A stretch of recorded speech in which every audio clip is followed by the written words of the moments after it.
ಆಮ್ ಆದ್ಮಿ ಪಕ್ಷದ ಉದಯೋನ್ಮುಖ ಬಹಳ ಪ್ರಭಾವಶಾಲಿ ನಾಯಕ ಅಂತ ಗುರುತಿಸಿಕೊಂಡು ಇತ್ತೀಚೆಗೆ ರಾಜ್ಯಸಭೆಯಲ್ಲಿ ಅನೇಕ ಜನಸಾಮಾನ್ಯರ ವಿಚಾರಗಳನ್ನ ಪ್ರಸ್ತಾಪ ಮಾಡಿ ಅವರ ಪರವಾಗಿ ಧ್ವನಿ ಎತ್ತುವ ಮೂಲಕ ಹೆಚ್ಚು ಗುರುತಿಸಿಕೊಂಡಿದ್ದ ರಾಘವ್ ಚಡ್ಡಾ ಅವರಿಗೆ ನಿನ್ನೆ ಆಮ್ ಆದ್ಮಿ ಪಕ್ಷ ಅವರನ್ನ ರಾಜ್ಯಸಭೆಯ ಉಪನಾಯಕನ ಸ್ಥಾನದಿಂದ ಕೈಬಿಟ್ಟು ಪಂಜಾಬ್ನ ಸಂಸದ ಅಶೋಕ್ ಮಿತ್ತಲ್ ಅವರಿಗೆ ಜಾಗ ಮಾಡಿಕೊಟ್ಟಿತ್ತು. ಅದರ ಜೊತೆಯಲ್ಲಿ ರಾಘವ್ ಚಡ್ಡಾ ಅವರಿಗೆ ಹೆಚ್ಚು ಮಾತನಾಡೋದಕ್ಕೆ ಅವಕಾಶ ಕೊಡಬಾರದು ಅಂತ ಪತ್ರವನ್ನು ಕೂಡ ಬರೆದಿತ್ತು.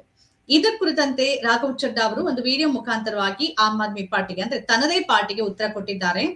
ನಾನು ಮೌನವಾಗಿದ್ದೇನೆ ಆದ್ರೆ ಸೋತಿಲ್ಲ ಅಂತ ಅವ್ರು ಹೇಳಿದ್ದಾರೆ. ಅದರ ಜೊತೆಯಲ್ಲಿ ನಾನು ಏನ್ ಮಾಡಿದೆ ತಪ್ಪನ್ನ, ಜನರ ಪರವಾಗಿ ಮಾತಾಡಿದ ತಪ್ಪ, ಅಲ್ಲಿ ನಾನು ಮೆನ್ಸ್ಟ್ರಲ್ ಹೈಜೀನ್ ಬಗ್ಗೆ ಮಾತಾಡಿದೆ, ಗಿಗ್ ವರ್ಕರ್ಸ್ ಬಗ್ಗೆ ಮಾತಾಡಿದೆ, ಟೋಲ್ ಬಗ್ಗೆ ಮಾತಾಡಿದೆ.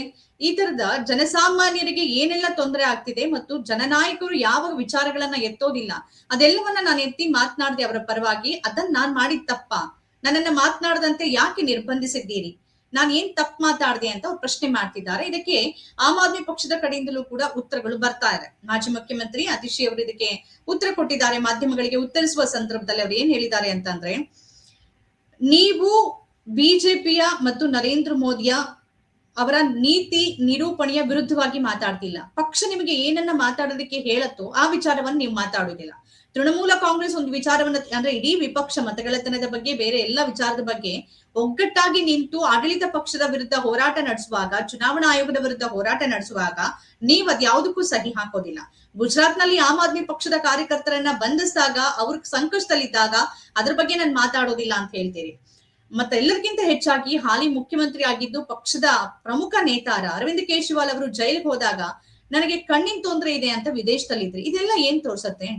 ಈ ತರ ಬೇರೆ ಬೇರೆ ಪಕ್ಷದ ನಾಯಕರುಗಳು ಬಿಜೆಪಿಗೆ ಹೋಗ್ತಾ ಇದ್ದಾರೆ. ಅವರ ಮುಂದಿನ ಸರದಿ ರಾಘವ್ ಚಡ್ಡಾ ಅವರದ್ದು ಇರ್ಬೋದು ಅಂತ ಅತಿಶಿ ಹೇಳಿಕೆಯನ್ನ ಕೊಟ್ಟಿದ್ದಾರೆ. ಹಾಗಾಗಿ ಈ ಜಟಾಪಟಿ ಎಲ್ಲಿಗೆ ಹೋಗಿ ನಿಲ್ಲತ್ತೆ ಅನ್ನೋದು ಗೊತ್ತಿಲ್ಲ. ಒಂದು ಕಾಲದಲ್ಲಿ ಅರವಿಂದ್ ಕೇಜ್ರಿವಾಲ್ ಅವರ ಪರಮಾಪ್ತ ವಲಯದಲ್ಲಿ ಗುರುತಿಸಿಕೊಂಡು ಜನರಿಗೆ ಎಲ್ಲ ಕಾಲಕ್ಕೂ ಲಭ್ಯ ಇದ್ದ ರಾಘವ್ ಚಡ್ಡಾ ಇತ್ತೀಚೆಗೆ ತಮ್ಮ ನಿಯಮಗಳನ್ನ ಮತ್ತು ತಮ್ಮ ಕಾರ್ಯತಂತ್ರವನ್ನ ಬದಲಾಯಿಸಿಕೊಂಡಿದ್ರು. ತಾವೊಬ್ಬರೇ ಪ್ರೊಜೆಕ್ಟ್ ಆಗೋ ರೀತಿಯಲ್ಲಿ ಯಾವುದೇ ಒಂದು ರಾಜಕೀಯ ಪಕ್ಷ ಅಂತಂದ್ರೆ ಆ ಪಕ್ಷದ ಚೌಕಟ್ಟಿನ ಒಳಗೆ ಕೆಲಸ ಮಾಡ್ಬೇಕಾಗತ್ತೆ.